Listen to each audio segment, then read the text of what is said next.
We look forward to the next update and the next progress report.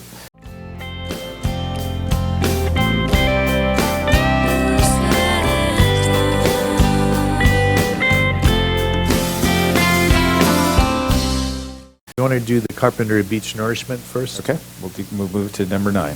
Again, good morning, Mr. Chair, members of the board. My name is Tom Fayer. I'm with the Santa Barbara County Public Works Department, and I oversee our flood control district. And I wanted to take the opportunity, and I can roll through this very fast. I know you have more on your agenda, but I think I'd really like to show some of the work that's been going on at Carpinteria Beach. We've had a similar effort at Goleta Beach, and be happy to come back and report on that at some point in the future too.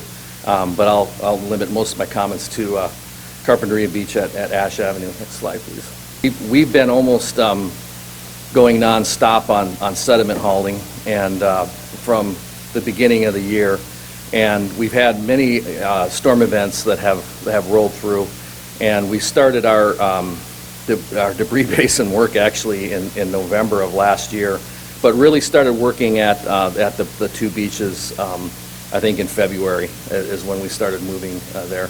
The debris basins, obviously catch a lot of this material that otherwise would have gone to the beach, and having a number of discussions with Carpinteria City folks like Mr. Roberts in the back with the Parks Department and whatnot. We really want to try to find a way to, one, not haul this material off to, in some cases, another county, our neighbors to the South Ventura, or out of the watershed completely up into the San Ynez Valley.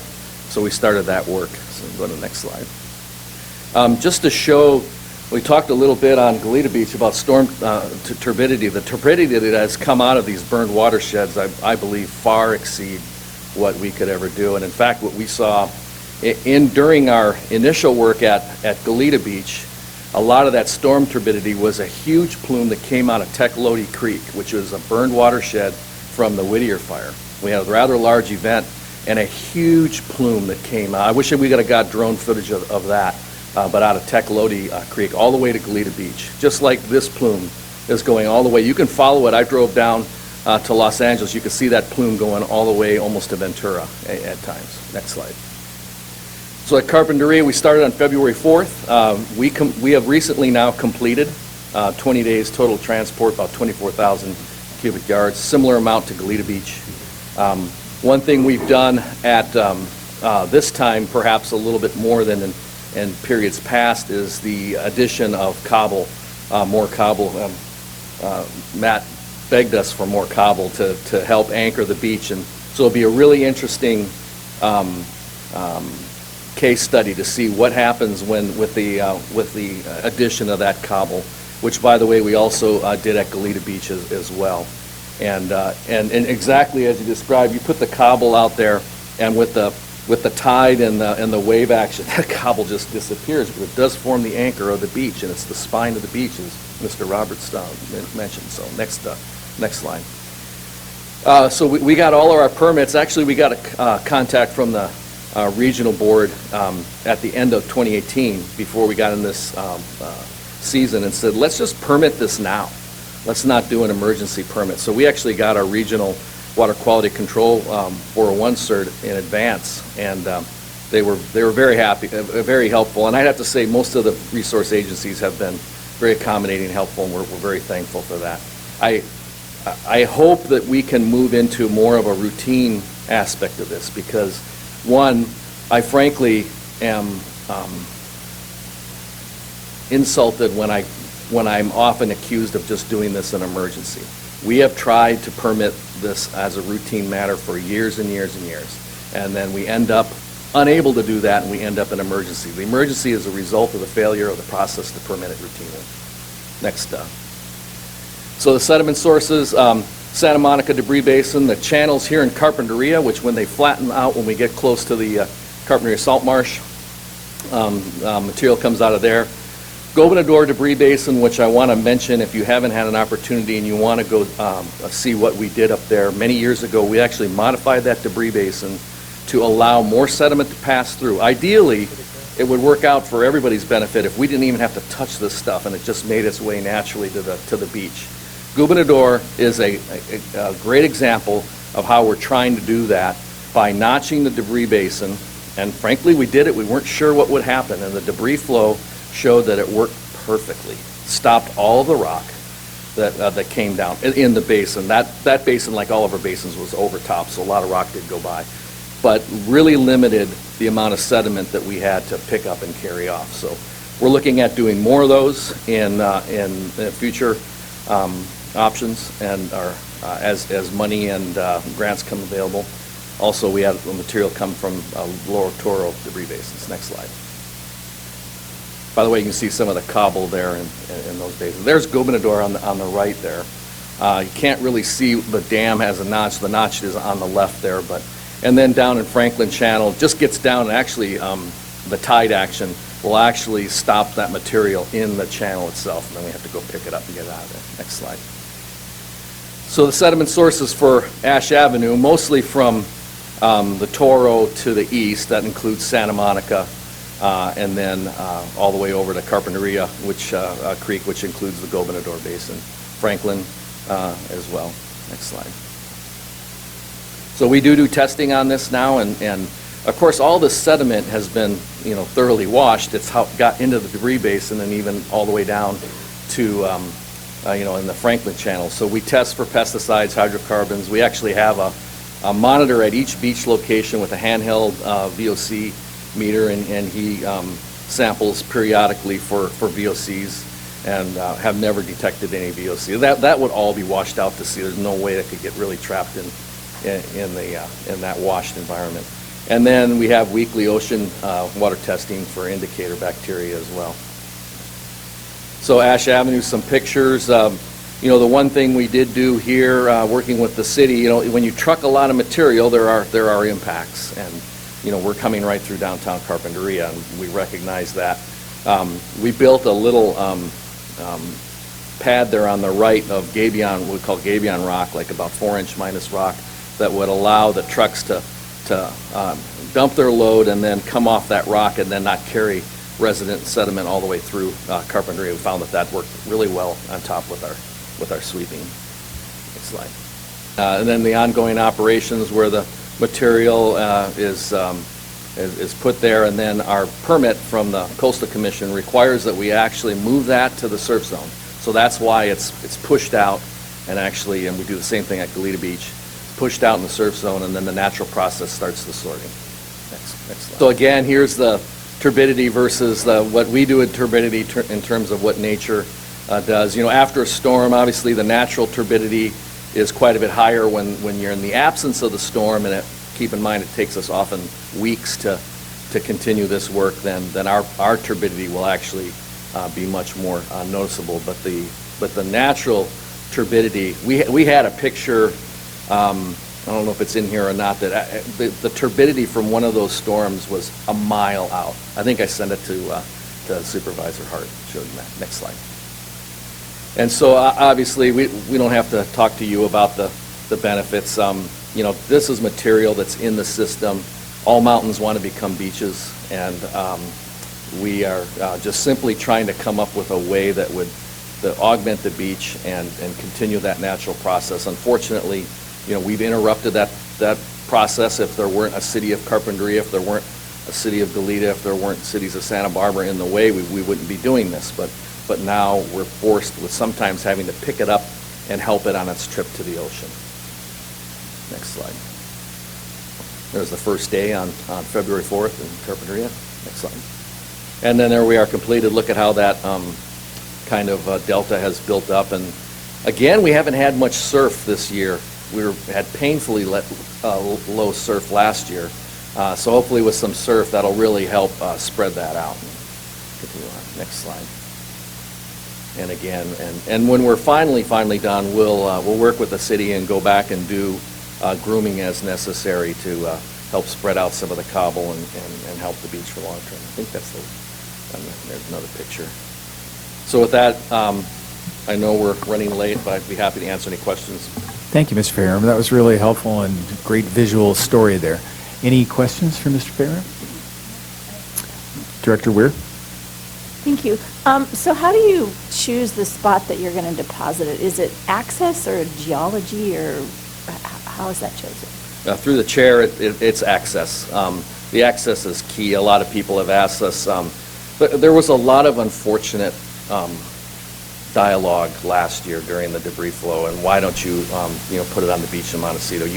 These are semi and truck and 18-wheeler trucks, and there are only certain locations. Now, I'm certainly open to looking at areas to actually make new beach access locations if that works, but right now, really the feasible area is the end of Ash and Goleta Beach. Those are historically where this has occurred, and we've also identified a site in Montecito, but again, the access, it's one lane in and one lane out, and we could do some of that work, but the production would just almost make it not worth it. Thank you. To the chair. Yes. I would Director point Shaw? out, to dovetail on what Tom said, that's the site where we currently, during the summer, launch sailboats. So it's an obvious site to use for it. Are the protocols that you developed for the permit for Carpinteria, are they a platform for a regional opportunistic plan where we could have this in place in advance so we weren't relying on these emergency permits? Or is additional work that Beacon could help you with still on the table? I think through the chair, I think I'd like to explore the routine option moving forward for doing this, because it's not always emergency. And we have hauled material that should have gone to the beach, and because we didn't meet the exact grain size. If you go back to that, the one picture that shows the turbidity cloud, our permits say 25% fines. And really, if we go to 35%, we got to think broader here about, is trucking this stuff off to Buellton because it's 35% fines in the interest of the environment? So I think we're making headway on that. I think we're making some movement both with the EPA and the Regional Water Quality Control Board. That 25%, we could never find any basis for that. It's somebody just said, well, that seems to be a pretty good idea, and we'll go with that. Nature is completely inverted. Nature will deliver, if they're lucky, 25% of coarse material, and the rest of it is fines. So, but nature doesn't have to do the same amount of permitting that we do. Thank you for that. We have some experience in this regard as well, and so putting heads together and collaborating and shared experience through the permitting process is a great idea. Well, and this is a huge opportunity, because when the flood control district has sediment, you get it delivered for free, basically to the rest of the community, because we have to move this material. Any other questions, Mr. Fayram? Is there anybody in the public who'd like to speak to this item? Then, Mr. Roberts, anything you'd like to add? Thank you. I think that was very comprehensive. I believe that this is the right thing to do for the Carpinteria Beach anyway. I'm not speaking about other locations, but it just is misguided to have regulations that prohibit naturally occurring sediment and intercept it and truck it away when it belongs in our watershed. Our steep mountains nearby our beach means that coarse sediments would naturally be transported by high-velocity flows. And for the last 40 years when it's been trucked out, I can only imagine what the beach would look like if nature had been respected here and that material had not been exported out of our area and it had made it to our beach.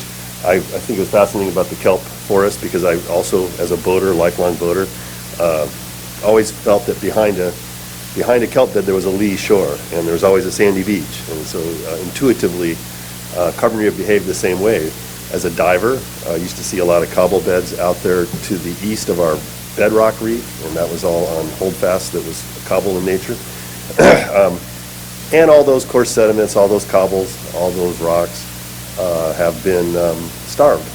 I mean, no longer allowed to get to the beach, so we've got an unnatural condition. Now we need to get back to nature, and regulations that prohibit those natural sediments from coming to the shoreline where they would normally go are misguided, and I believe that. So that's what I would add. It's going to be very unprecedented this summer. We'll see how that big area behaves. If we did have some more surf, some more energy to help disperse it a little bit, that would be better. But we'll watch very closely and see how the public accepts it. And I'm very happy when we talked to a lot of the public about this. It wasn't pretty, all those trucks, all that backup alarm sounds, all the tracking of mud. Flood Control did a great job of fine-tuning their operation and got better. I think the next time this happens, it'll even be better yet. But a lot of people in the community, when they were explained how this is important and why it should be done, they understood. The ocean is a very sensitive place to a lot of people, and very sentimental about the ocean always.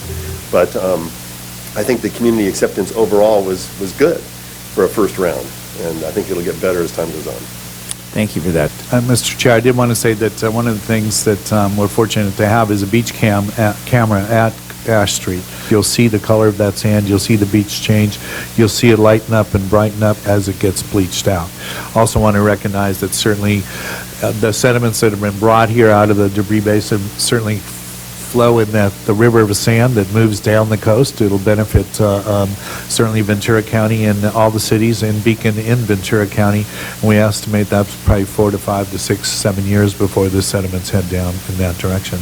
I did want to also say that I want to thank Mr. Roberts and Mr. Fayram for integrating cobble down on the beach this time around. I mean, cobble is a building block, and Mr. Roberts shared some pictures that we'll archive, but both of cobble on the beach back in the 60s, back in the 40s, back in the 50s, even postcards showing where it's rocked now, but at actually Sand Point at Carpinteria Beach, all the way up the beach where it's now presently rocked. So there is some history of sandy beaches over time, and of course we know a lot of that is because of the amount of lack of sediments over the 40 to 50 years getting to the ocean, that finally, it's starting to show itself in all the different areas, along with sea level rise. So, Great, thank you. The next item is the East Beach Dune Restoration Demonstration Project. Who's going to lead that? Mr. Karani? Yes. Good afternoon, Chair Hart, members of the board. So this is a project that you have seen before. You will recall about in the fall of 2017, Beacon, in concert with the city of Santa Barbara, identified an opportunity project to a demonstration project to establish dunes on East Beach. At that time, the board approved a small budget for Beacon to develop a concept plan, which was done with a biologist who we secured the services of, an expert on dune restoration. And with that concept plan of about 100 to 200 feet of East Beach, we submitted a grant application to the Division of Boating and Waterways for funding. During that time, for when the application was being reviewed, and it actually is still would still be in review. It takes a long time for decisions to be made at this state agency. The city of Santa Barbara felt that it was perhaps premature to secure the funds due to the development that the city was going through of their own adaptation planning. So with that direction, Beacon submitted a request to Division of Waterways to withdraw the application, or we actually kind of postpone it, but the consequence was we actually withdraw it and then resubmitted it again in February of this year. By doing that, the city of Santa Barbara felt more comfortable with the timing of the completion of the adaptation plan and the potential approval of funding from the Division of Boating and Waterways. So before you today, beyond that brief description of status from me, is the a second item for a requirement of that application, that second application we made to Division of Boating and Waterways for funding, of the approval of a resolution, which is a requirement of the grant application for the to seek funding for this project. Hopefully, I'd happy to answer any questions or that you may have.